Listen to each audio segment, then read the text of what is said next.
लो जी, एक और व्लॉग आपकी खिदमत में हाजिर है। आज सुबह सुबह उठते ही हम डिंगा सिटी रवाना हो गए। आप सोच रहे होंगे हर टाइम फिरते रहते हैं और मामा दुनिया तसी अंब चूफन आया यार। एटीएम की मेहनत अल्लाह की, कुछ पैसे दे। एटीएम से पैसे लिए बैंक रवाना हुए। बैंक वाले ने कहा अपना आईडी कार्ड लेकर आए।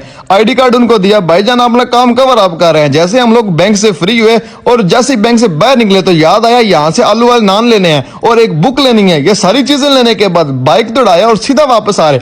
अमरे जब पहुंचे तो याद आया पकौड़े समोसों की स्टिक बनाए और लोगों को भेजे, खुद नहीं खाए, स्टिक सिर्फ बनाई है। उसके बाद चचे अफजल की कैडियत हैरियत दरियाफ्त करने के लिए पहुंचे। चचा अफजल यहाँ पे खाद फेंक रहा था। खाद डालने के बाद इसके ऊपर डाली जाती है जिंक और जिंक के बाद साथ डाला जाता है सल्फर। और सबसे पहले क्या किया जाता है, खाद के ऊपर जिंक डाली जाती है क्योंकि ये ब्लैक वाली जिंक है, व्हाइट वाली खाद है। आप मुझे कमेंट के अंदर बताएं कि आपके यहाँ क्या दान लगाई जाती है या नहीं।